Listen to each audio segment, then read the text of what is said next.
중심으로 해서 뒤를 돌아보았으므로라는 제목으로 같이 은혜를 나누고자 합니다. 사랑하는 성도 여러분, 오늘 우리는 참으로 묘한 시대를 살아가고 있습니다. 자고 일어나면은 세상이 변해 있습니다. 어제의 상식이 오늘에는 구식이 되고, 우리가 공들여 쌓은 지식과 기술들이 한순간에 인공지능과 기계에 의해서 추월당하는 현장을 목격하고 있습니다. 구글의 전 회장이자 세계적인 기술 전략가인 에릭 슈밋은 최근 아주 섬뜩한 경고를 던졌습니다. 그는 인공지능이 인간의 지능을 넘어서는 시대가 오면은 우리가 지금까지 믿어왔던 인간의 정의 자체가 뿌리째 흔들릴 것이라고 말합니다. 그런 인공지능이 단순히 도구를 넘어서 인간의 판단을 대신하고 심지어 인간을 조종할 수 있는 수준에 이를 것이라고 예견하고 있습니다. 그는 우리도 한 번도 경험해 보지 못한 새로운 종과 함께 살 준비를 해야 한다라고 말하면서, 만약 우리가 과거의 방식과 사고에 머물러 있다면 인류는 기계 지배 아래 놓인 길 잃은 존재가 될 것이라고 경고합니다. 에릭 슈밋은 계속해서 말합니다. 앞으로 우리가 가졌던 수많은 직업이 인공지능에 의해서 대체될 것이다 라는 거죠. 하지만 기술의 습득보다 더 중요한 것은 인간만이 할 수 있는 존재로적 가치를 찾는 일이라고 강조합니다. 스미스는 인간의 기술 진보 속도가 너무 빨라서 우리가 과거의 성공 경험이나 낡은 지식에 매달려 뒤를 돌아보는 순간 그 변화의 속도에 발목이 잡혀 미래로 한 발짝도 나가지 못할 것이라고 단언합니다. 여러분, 이 기술의 정점에 서 있던 사람의 이야기를 들으면 마음이 어떻습니까? 세상은 이렇게 과거를 버리고 새로운 종의 시대에 적응하라고 겁을 주고 있습니다. 그런데 오늘 성경은 우리에게 세상의 이러한 기술적 진보보다 더 근본적인 전환을 말씀하고 있습니다. 그것은 바로 과거로부터의 단절입니다. 우리가 미래로 나가지 못하게 발목을 잡는 가장 무서운 적은 인공지능이 아닙니다. 바로 우리의 마음속에 남아있는 과거에 대한 미련이라고 하는 사실입니다. 많은 사람들이 문제가 생겼을 때, 정신적인 문제가 생겼을 때 진찰을 합니다. 그런데 그 진단을 할 때 가장 많은 진단이 뭐냐면 이 사람이 과거에 어떻게 살았는가 하는 겁니다. 특별히 어렸을 때 어떻게 살았느냐, 그것을 추적을 합니다. 심지어는 태아서부터 아니면은 그 부모로부터 어떠한 삶을 살았는가를 추적을 해서 이 사람이 오늘 이렇게 된 것은 이러한 과거 때문이다 라고 진단을 합니다.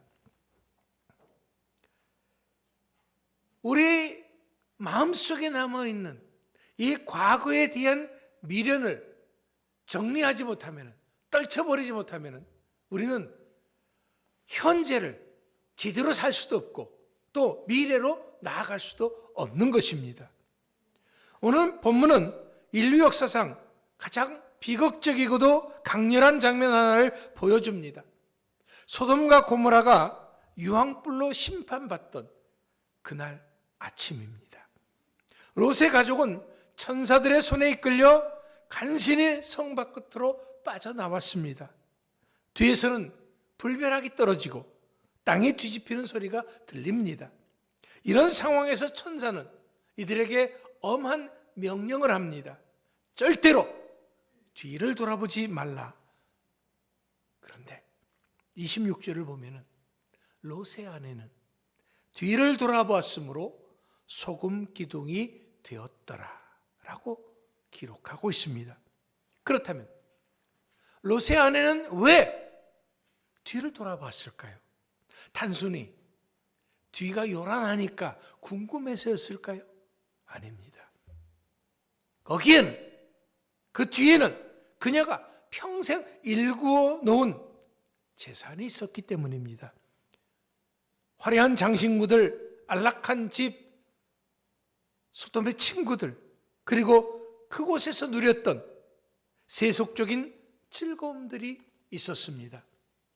비록 죄악으로 가득 찬 도시였지만 그녀에게는 그곳이 전부였습니다. 그녀의 몸은 천사들이 가라고 하는 소활성을 향해서 가고 있었지만 그녀의 마음은 여전히 소돔의 거리에 머물러 있었던 것입니다. 발은 미래를 향하는데 마음은 과거에 향하여 있었습니다. 이 불분이요, 그 미련이 그녀를 멈춰 세웠던 것입니다. 그리고 그 순간 그녀는 살아있는 생명체에서 딱딱하게 굳어버린 소금 기둥이 되고 말았습니다. 여러분, 이처럼 과거에 붙잡힌 사람의 특징은 굳어버린다는 것입니다.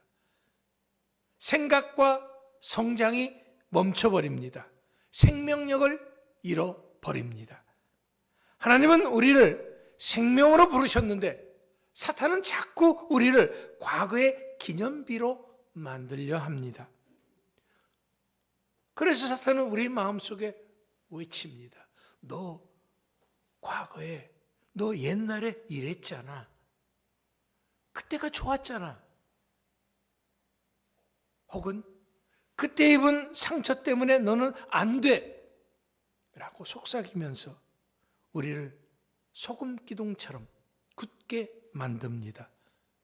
우리의 마음이 굳어지게 만들어서, 우리의 생각이 굳어지게 만들어서 더 넓은 생각을 갖지 못하게 하고 내가 많은 사람들을 포용하지 못하게 만든다라는 거죠. 이런 모습은 이스라엘 백성들에게도 계속해서 반복이 되어졌습니다. 하나님은 그들을 애굽의 그 노예 생활에서 해방시켜서 젖과 꿀이 흐르는 가나안 땅으로 인도하셨습니다. 그런데 그들은 광야에서 작은 고난이라도 닥치면 입버릇처럼 말했습니다. 에이, 애굽으로 돌아가는 것이 낫겠다. 그때는 고기도 먹고 부추와 마늘도 먹었는데. 참 기가 막힌 일입니다. 애굽이 어떤 곳입니까? 채찍질이 있고 자식을 낳으면 나일강에 던져야 했던 죽음의 땅입니다. 노예 사슬에 묶여 내일에 대한 소망 없이 울부짖던 곳입니다. 그런데 배가 조금 고프면, 길이 조금 험하다고 그들은 노예의 삶을 행복했던 추억으로 미화시켰던 것입니다. 그러면 왜 그랬을까요? 그것은 지금의 그들에게 가나안이라고 하는 미래가 보이지 않았기 때문입니다. 하지만 가나안은 그냥 얻어지는 땅이 아닙니다. 하나님의 주권을 인정하는 믿음이 있어야지만이 들어가는 곳입니다. 지금 이스라엘 백성들은 하나님의 약속보다는 당장 내 입에 들어오는 고기 한 점을 더 크게 보았습니다. 하지만 그 결과는 참혹했습니다. 너희 말이 내 귀에 들린 대로 내가 행하리라 하신 하나님의 말씀대로 애굽으로 다시 돌아가자고 외쳤던 세대는 단 한 명도 가나안 땅에 발을 들이지 못하고 광야에서 쓰러졌습니다. 이것은 과거를 꺼내내지 못한 자들에게 미래는 결코 허락되지 않음을 그대로 보여주는 것입니다. 여러분, 우리를 무너뜨리는 사탄의 전략은 이처럼 언제나 동일합니다. 사탄은 우리를 자꾸만 뒤돌아보게 만듭니다. 너 작년에 실패했잖아. 너 예전에 그런 죄를 지었잖아. 야, 사람들이 너를 어떻게 생각하는지 벌써 잊었어? 사탄은 우리를 과거라는 감옥에 가두어서 현재의 걸음을 내딛지 못하게 만듭니다. 하지만 우리 주님 예수 그리스도는 다릅니다. 주님은 결코 우리에게 너 왜 그랬니? 라고 취조하지 않습니다. 가늠하다 잡힌 여인을 보십시오. 사람들은 돌을 들고 그녀의 과거를 치려고 했습니다. 그러나 주님은 말씀하셨습니다. 나도 너를 정죄하지 아니하노니 가서 다시는 죄를 범하지 말라. 주님의 관심은 그녀의 더러워진 과거가 아닙니다. 깨끗해질 오늘과 영광스러운 내일을 바라보고 계셨던 것입니다. 사도 바울은 이 원리를 누구보다도 잘 알고 있었던 사람입니다. 왜냐하면 그는 과거에 교회를 핍박했었고 스데반을 죽이는데 동조했던 사람이었습니다. 그런 지우고 싶은 과거가 있는 사람입니다. 하지만 주님은 사도행전 26장 16절 말씀에서 바울에게 일어나 내 발로 서라 라고 말씀하셨습니다. 이것은 과거의 죄책감에서 더 이상 눌려있지 말고 이제는 새로운 사명을 위해서 일어나라 라고 하는 강력한 부르심입니다. 이것은 오늘 우리를 향한 말씀이기도 합니다. 일어나 너의 발로 서라. 더 이상 과거가 너의 발목을 붙잡지 못하도록 그렇게 하라는 강력한 부르심입니다. 만약 바울이 과거의 죄책감에 사로잡혀 있었다면 위대한 사도가 될 수 있었을까요? 아닙니다. 그렇지 못했을 것입니다. 바울은 빌립보서 3장 13절 14절에서 이렇게 고백했습니다. 형제들아, 나는 아직 내가 잡은 줄로 여기지 아니하고 오직 한 일, 즉 뒤에 있는 것을 잊어버리고 앞에 있는 것을 잡으려고 표대를 향하여 달려가노라. 이제 바울은 과거의 상처도 과거의 허물도 모두 배설물처럼 여겼던 것입니다. 왜냐하면 앞에 있는 예수 그리스도라고 하는 표대가 너무나도 존귀했기 때문입니다. 다시 에릭 슈밋의 이야기로 돌아가 봅시다. 세상은 이제 더 이상 인간의 지능이 필요 없는 시대로 살아가고 있습니다. 사람의 판단보다 AI의 판단을, 인공지능의 판단을 더 의지합니다. 이번에 미국이 이라크를 공격을 했습니다. 그런데 이 공격하는 데 있어서 AI가 결정적인 역할을 했습니다. AI의 판단에 의존을 했던 겁니다. 이제는 사람들의 판단보다도 AI가 어떻게 분석하고 어떻게 판단하느냐를 더 의지한다라는 겁니다. 이제는 AI가 사람들을 부립니다. 사람들에게 작업거리를 주고 그것을 하게 되면 돈도 지불하고 AI가 사장이 돼서, 인공지능이 사장이 돼서 사람들을 부리는 시대가 지금 도래하고 있는 것입니다. 직업도 교육도 무의미해질지 모른다는 공포가 엄습하는 현재입니다. 이런 시대, 우리가 붙잡아야 할 새로운 생각이 무엇입니까? 그것은 바로 하나님께 뿌리 내린 정체성입니다. 인공지능이 우리보다 계산을 잘할 수 있습니다. 의사보다도 진단을 잘할 수 있습니다. 사람보다도 더 정확한 판단을 내릴 수 있습니다. 그러나 인공지능이 할 수 없는 것이 있습니다. 이것 하나만 기억하십시오. 하나님이 우리를 구원하시기 위해서 왜 인간의 몸을 입고 이 땅에 오셨겠습니까? 모든 것이 가능하신 하나님이신데 왜 그렇게 하셨겠습니까? 그것은 바로 육신을 가진 우리를 귀하게 여기시고 사랑하셨기 때문입니다. 하나님이 인공지능의 존재를 모르셨을까요? 하나님이 그보다도 더 우리의 미래를 다 알고 계시는 하나님이십니다. 그럼에도 불구하고 하나님께서 이 땅에 육신을 입고 우리를 찾아오셨습니다. 이처럼 구원과 사랑은 결코 인공지능이 대신할 수 없는 것입니다. 여러분, 우리는 밥만 축내는 존재가 아닙니다. 우리는 하나님의 형상을 닮은 존귀한 자녀들입니다. 세상의 경제학은 우리를 생산성으로 평가합니다. 이 사람이 무엇을 얼마만큼 결과를 만들어내는가, 그것을 더 크게 생각을 합니다. 하지만 하나님은 우리를 존재 그 자체로 사랑하십니다. 여러분, 한 사람 한 사람을 그래서 온 천하보다도 더 귀하게 여기신다고 말씀하신 것입니다.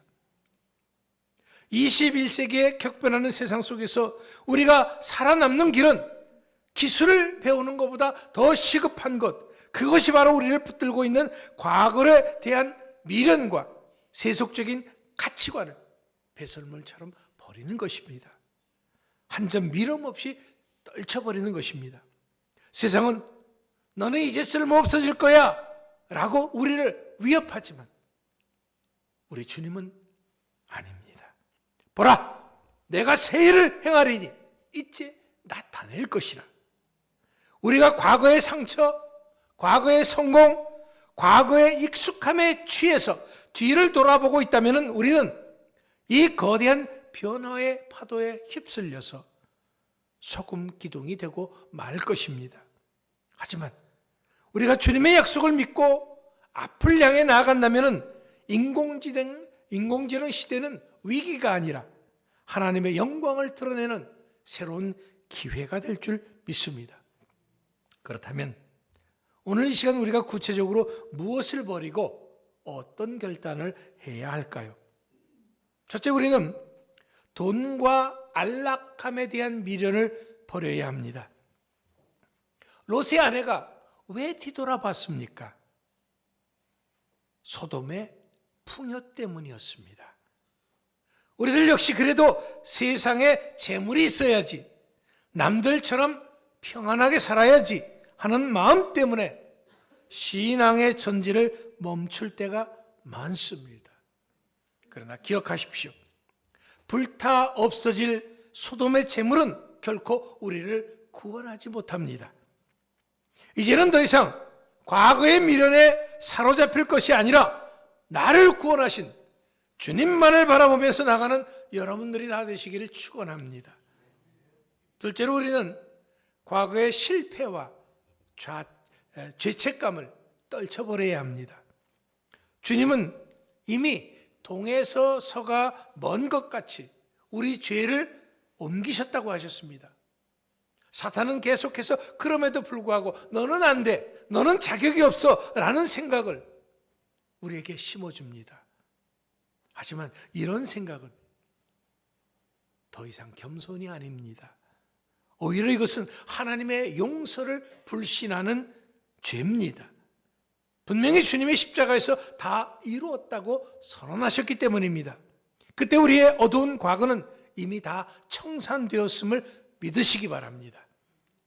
셋째, 우리는 원망과 불평의 습관을 던져버려야 합니다. 이스라엘 백성들이 광야에서 망한 이유가 무엇이었습니까? 원망 때문입니다.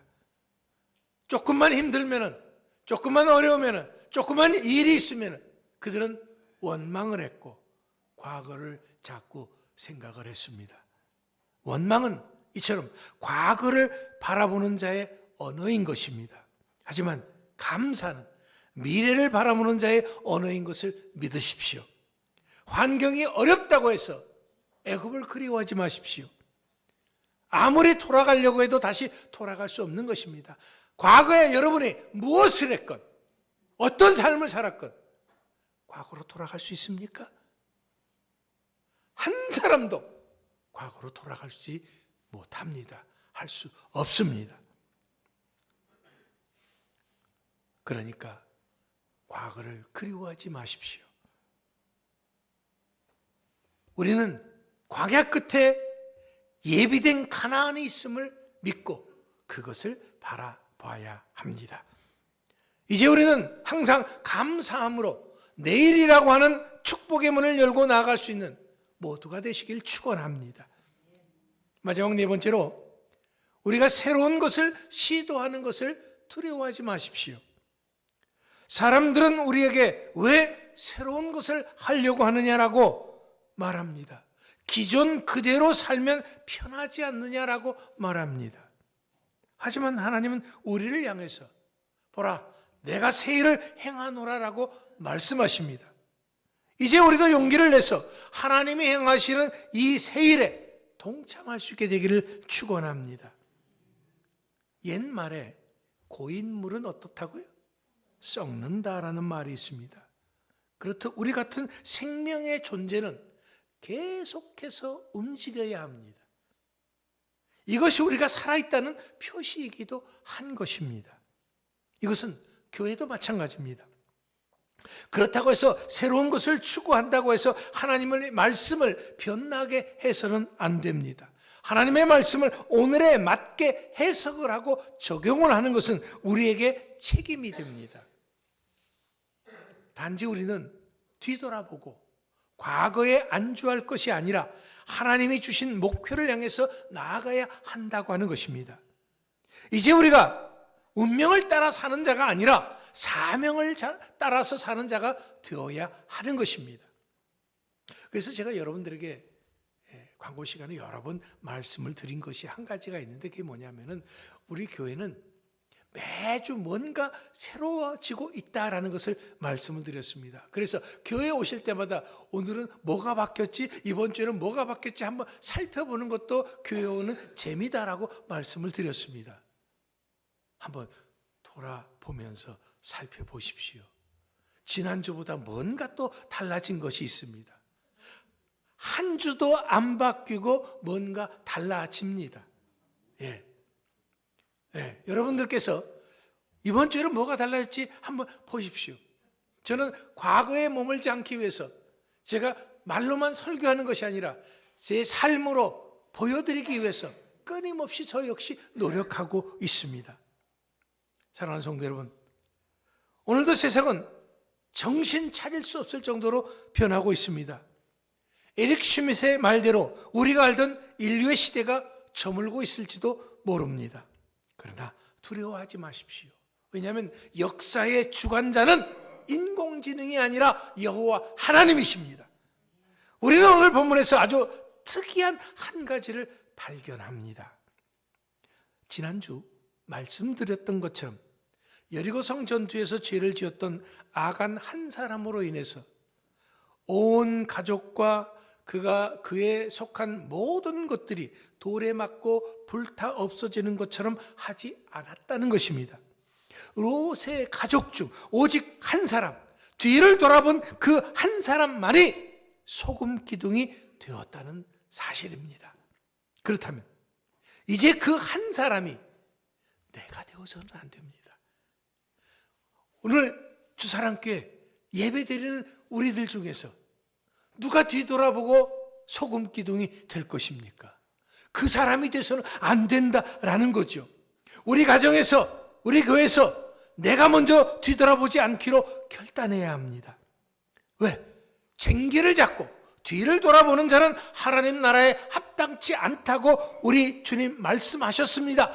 그것을 기억해야 합니다.